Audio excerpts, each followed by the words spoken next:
Yo, what is going on, YouTube? My name is Josh with American AF Dumpsters, and I got Don, Keystone Waste Solutions. And we're here at Rush Truck Centers in good old Dallas, Texas. Don, I just happened to run into you here today. Yeah, by coincidence. Yeah, it was kind of cool. Like, I was just driving by and I happened to see Don, and I pulled, no, I'm just kidding. We actually scheduled it to be here, but Don is here. So we've had a lot of comments on the channel, and a lot of people have asked me about the F600 and all about what do I think about the truck. And it's hard for me to answer people on what I think if I don't actually, I've never really owned one. So I called up Keystone and I called up Don. I said, hey Don, what do you know about the 600? He said, I know everything there is to know about it, Josh. Let me get you one and let's go demo on the channel. That's why we're here. Yeah, absolutely. Well, thanks, Josh. Yeah, we do get a lot of questions about the F600. The F600 is a really attractive platform in the roll-off truck industry. It helps bridge the gap a lot of times. Oftentimes, an end user that maybe started with a trailer is thinking about a truck or thinking about getting into the industry and thinking about that entry-level truck. Either way, it points them towards the F600. What's important? Under CDL, right? How do we stay under CDL and get into a roll-off truck? Oftentimes price point is in the conversation, so we'll hit on all those points as well.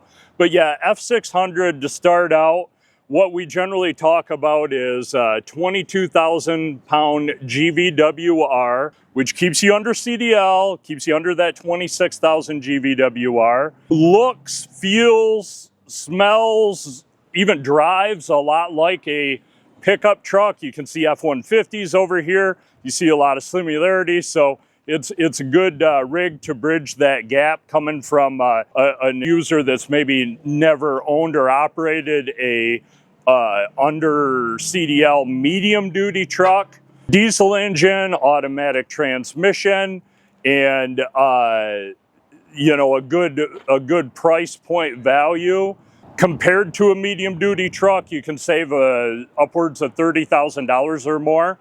So Josh, these trucks start out, you know, just to get down to the nuts and bolts, $125,000 fully body upfit as you see it sitting right now. Okay. Versus a similar body upfit on like a Freightliner M2 or a Kenworth or a Peterbilt or a Mack is going to, start out somewhere in that $160,000 range. So, you immediately can see a savings there coming right out of the gate as well. These units here, the way that we body upfit them, these are 205-inch wheelbase, which translates into 120 inches cab to axle. This will haul a 14-foot long container. Okay. And if you just dissect that into cubic yardage, what we generally recommend is 20 cubic yards and under. Okay. That kind of keeps you in that safe green zone where, we're trying to keep you legal with GVW and Payload as well. So very equal to, let's say, pretty much equal to my Mack that I have for the most part. Well, but my Mack will haul 16 foot, 14 and 16 foot. This is what, 12 and 14? Or yeah, just 12 to 14 is 12 to 14. Yes, correct. So they're 12-foot rails with a 2-foot overhang. Correct. On a 14-foot can. Yep, gotcha. Exactly. You're spot on. Gotcha. Yep. And the thing that you're really hitting on an important subject there, Josh, because 26,000 GVWR on your Mack, right? This is 22, but your Mack is substantially heavier than this truck. So what it gains in GVWR, it actually loses subtracting its own weight. Do you know what the weight is on this? So the empty weight on this is, give or take about 12 to 12.5. And one thing that we always do at Keystone as well is we always build a truck science report that shows you, the payload that you can expect with this. So this truck, body upfit exactly the way that you see it, with an empty container on the back that weighs 3,500 pounds, yields you 7,000 pounds of payload, or 3.5 tons. Okay, 3.5 tons on this truck. Yes. Obviously, of not a including legal the can. payload. Payload. We're not That's including with the an can. empty can on the back. That's Correct. accounting for 3,500 pounds of the empty can. Okay. All right. So comes with all the features. It looks like it's got the locking tabs. Yeah, so another feature that we started ordering in a couple of years ago was the U-lock system. Anybody that's in the dumpster rental industry, whether it's cable or Hooklift, is familiar with locking tabs on the hoist, where it's just a static locking tab. And where SwapLoader really came in and did a good job was bringing this to the industry, where this actually engages with hydraulic cylinders. It goes over the long sill of the dumpster or the rail or the runner. There's 100 different names for it. And that eliminates the need for the locking tab to be in a specific spot. Because a lot of people even buy used dumpsters off Marketplace and whatnot. And that's always been a problem, trying to figure out, well, will my dumpsters work on my truck? And this isn't the only solution, but it sure does bridge a gap with that issue. And what happens when there's a cross beam, literally right there? I mean, you just slide it forward and backward a little bit. Yep, you jib forward or jib back, and there's a light on in the cab that'll show the operator when the U-lock is engaged properly. So, is there a safety mechanism that stops it from sliding back and forth if it is engaged? Yeah, there's a sensor in there that will allow the locks to. What's up, guys? Josh sat with Matt from Docket and Julian from Heritage Site Services to talk about the Docket Haulers Roundtables. These are small, invite-style events where you actually talk with other haulers about your business and the industry. Fleet structure, hiring, getting more customers, you name it. Real conversations, no sell pitches. Julian's been to one of these. Hear what he said about sitting in a room with haulers who are running 400 plus trucks. That kind of access doesn't happen anywhere. Docket is taking these roundtables regional in the second half of 2026, meaning one might come to your backyard. Hit the link below to learn more and get on their radar if you're interested in attending. When the locks are disengaged, it'll allow the jib to slide back and forth. Gotcha. Yep. Yeah, because I remember we were looking at having one installed in one of my trucks a while ago, and one of the guys had told me, well, the only issue he ever had with one of those is that, he would forget to disengage them. Probably an older model or something. It wasn't SwapLoader, but he would forget to disengage them and he just ripped them right off. Yeah, exactly. So, interesting. All right, so F6. So, okay, let's go back real quick. Let's take one step backwards. So, we're here at Rush Truck Centers, which is a Ford dealer, but this is a Keystone build, or who built? So, we have a partnership with Rush Truck Centers. Okay. We source not only Fords, but we source Peterbilts, Hinos. Rush, I believe, is the largest commercial truck dealer network in the United States. So we have a strong partnership with Rush Truck Centers, and we do a lot of body upfits for Rush Truck Center. So the agreement that Keystone has with Rush is they supply the chassis, we do the body upfit, and then it's either sold directly to an end user, or we do a lot of stock trucks with them as well. Like this truck, for example, this is a stock truck that we built, we brought in. And it's for sale. Rush advertises that they've got a huge network, and they've got buyers that come in and just buy a truck right off the lot. So they can buy it straight from Rush, or they can buy it straight from Keystone? They buy it straight through Rush Truck Center. Okay. Yep. Plus my commission? Yeah, that's correct. Yeah. We got to get the Josh cut in there. Extra. Absolutely. No. So all the features, obviously, of a good SwapLoader. It's got the good build. Upfit. It's got the electric tarp, the toolbox, the heavy-duty toolbox. That's a nice toolbox. Just your basic SwapLoader, right? Obviously, with that. Yeah, Josh. And one question that I get a lot that I'd like to clear the air on. When I say Keystone, Rush, we're really big on making sure that we build the right piece of equipment that's proportional, right? Sure. So let's rewind the tape for a minute. We were talking about 7,000 pounds of available payload and, 3,500 pounds of empty container weight. So let's just, for good round numbers, say that we're lifting 10, 11,000 pounds max. This hoist is rated to pick up 16,000 pounds. A lot of times I get people that say, oh, geez, I don't think a 16,000 pound hoist is going to be big enough. I need a bigger hoist. Well, really, when you sit down in the math, the math doesn't lie. The math says this hoist is more than enough for this size truck. Right. And that's where I try to steer the conversation. If you're really going to be picking up that much more weight, we really need to be talking about different truck. Correct. Stay within your means, within your equipment's means, I should Absolutely. say. Yeah. Couldn't agree more. So you're saying a 17-foot tall 30-yard does not work on this truck? That's what we try to make sure that we clearly convey that message. Yes, sir. Yeah, that is something else. Those are conversations I just don't even like to have anymore. You're like, you know what? Call Don. Well, and those are hard conversations to have. But at the end of the day, we're big on what we call consultative selling. Sure. And none of us were born knowing this. We've acquired this knowledge through being in the industry so long. And we're just happy to share that knowledge. And again, what we want to do is we want to lead you towards the right product that's not only going to be safe, but we want to keep you legal as well. We don't want to see you pulled over by the DOT alongside the road and be in violation. Yep, very good point to make. That I've never heard it put that way, but consultative sales is exactly what you guys do, because it's not just here's a piece of equipment, we'll sell you whatever you are willing to pay for. It's no, let's work on, and that's a big part of the sale itself. Like you said, let's work on educating the customer and making sure that the equipment is right, because there's a lot of bad information out there. And I know, because I pretty much hit every single one of them. There was no blueprint, I should say, of what to buy, or kind of, and I also didn't know you guys. But anyways, going back to this truck. Okay, so why would I want, as a customer, would want this truck over my Mack truck or an International, or like you said, the International M2? Debate a lot. You have money obviously being a big factor if you're looking at a brand new truck. Sometimes it's your end goal as well. I recently sold a truck like this to a guy that says, I'm never going to get into bigger equipment. The biggest size dumpster I ever want to rent is 20 cubic yards.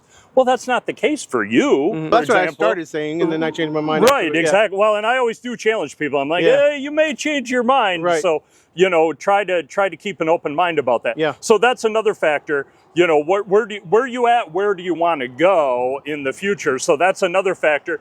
The other big thing, and it may sound a little bit corny, but I do have a lot of people that say my non-negotiable need is four-wheel drive.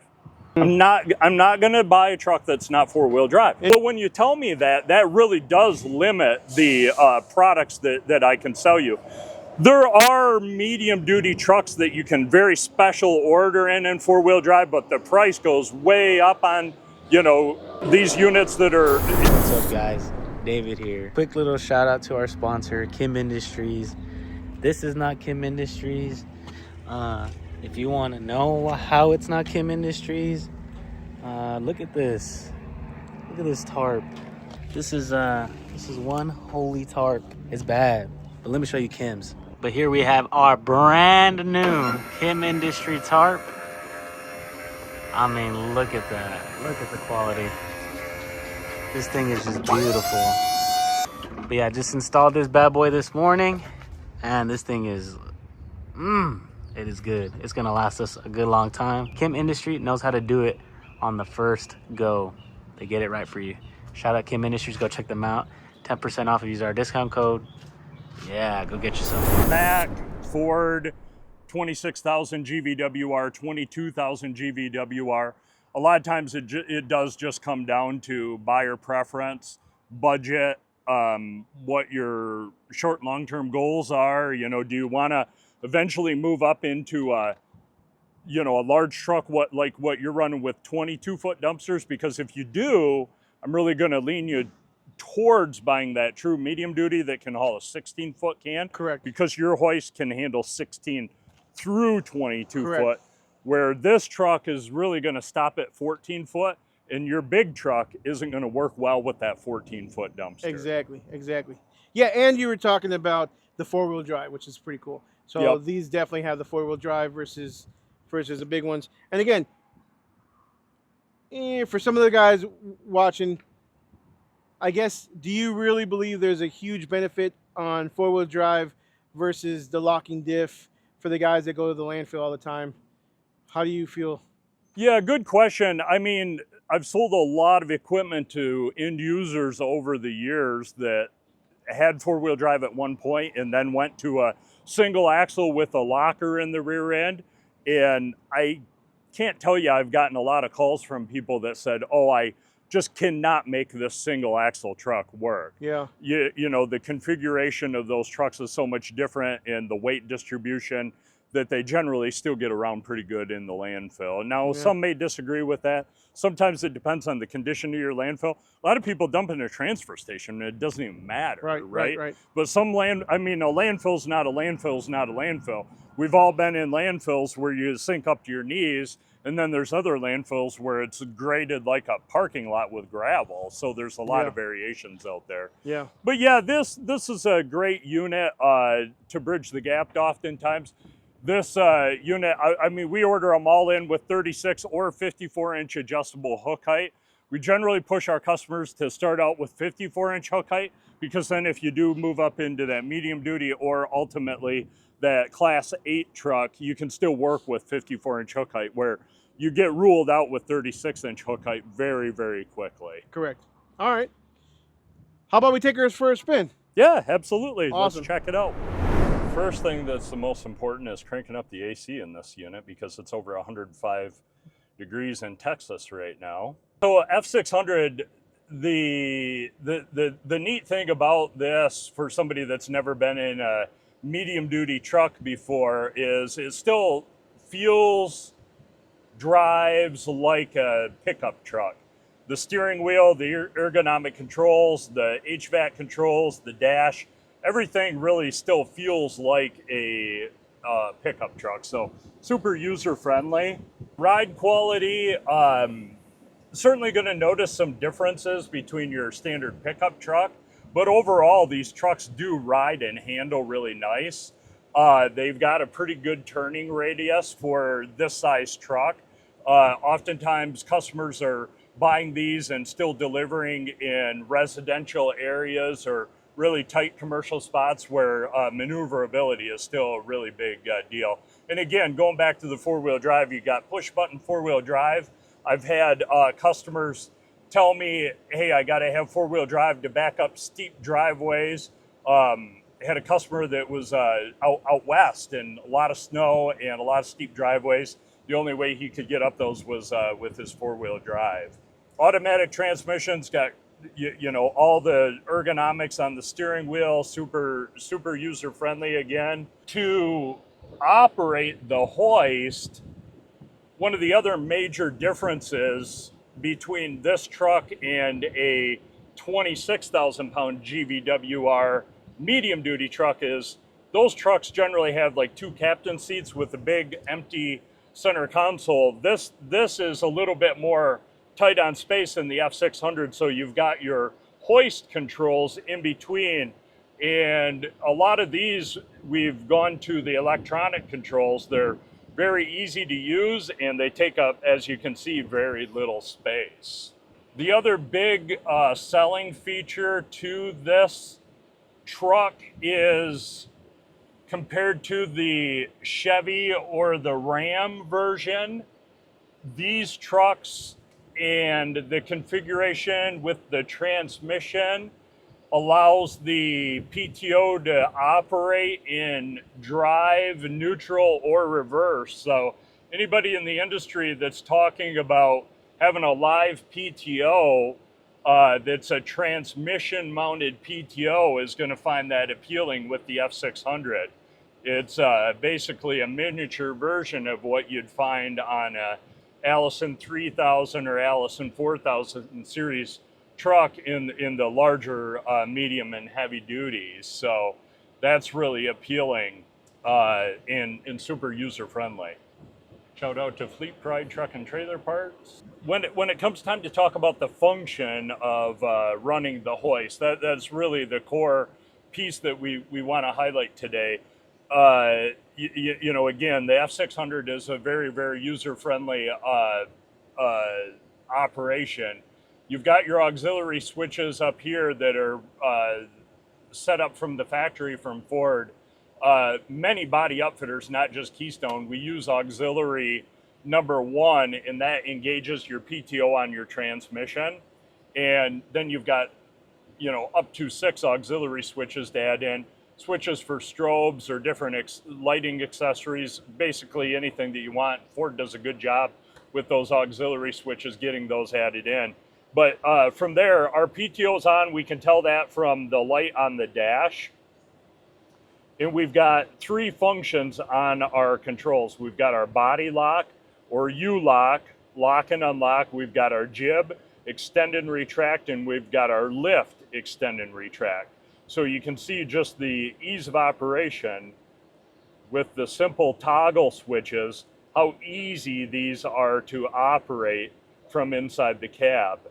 And again, I can operate this hoist from here with the truck in reverse, neutral, or drive, giving the operator the most versatility to run that dumpster in basically any condition, whether you're at the landfill, whether you're picking one up out of a driveway or delivering a dumpster. Having the ability to have reverse and drive is really important in a lot of situations. Another thing about this unit, we install a lot of these units with the Sherco Waste Warrior tarp system, and it does come with a remote control that's wireless. Some operators like that. They can operate the tarp system from inside or outside the truck. Comes with a lanyard. Some choose to wear around their neck. Yeah, so just a quick summary of the truck. Again, F600 diesel, 4-wheel drive, 330 horsepower, 10-speed automatic transmission, 22,000-pound gross vehicle weight rating, 4-wheel drive, and these start out generally right around $125,000, and that's for a full body upfit, as you see, turnkey package ready to go. If you're interested in taking a look at one of these trucks in person, there's going to be multiple opportunities, multiple vendors at the Dumpster Expo 2026. Make sure to come see us in September at the Texas Motor Speedway. All right, so how was the test drive? It's great. Truck drive's nice, easy to operate, and comfortable. Is it sold? It's sold. All right, we're taking this home with us. So Deal. appreciate you, man. Thank you so much. I'm sure Don already mentioned it, but do not forget to check out these kind of trucks, or this truck in particular probably, at the Dumpster Expo, September 24th and 25th, Texas Motor Speedway. If you don't have your tickets yet, check out the link below, www.dumpsterexpo.com. Don's going to be there, Rush is going to be there, and a bunch of other awesome vendors. You're going to want to get behind the wheel, test drive these trucks on the racetrack, not the big oval, but the smaller racetrack inside. Yep. Inside, which is still 1.2 miles. A small racetrack. It's still 1.2 miles. It's crazy. But that's on the infield of the Texas Motor Speedway. Super cool, so that you can get a good feel of not only just looking at these trucks, putting your hands on them, really seeing how they operate. You're going to be able to demo them, and you're going to be able to drive them on the track. Can I go like 90 miles an hour on it, you think? We're going to govern it at 85. Okay, all right. I guess that'll do. Yeah, that'll work. It'll be like the intermediate. Fast trash. There you go. All right. Appreciate it. Don't forget to like, subscribe, smash the notification bell. Don, thank you for being here. Thanks. Thank you. Big shout out to Rush. See you on the next one.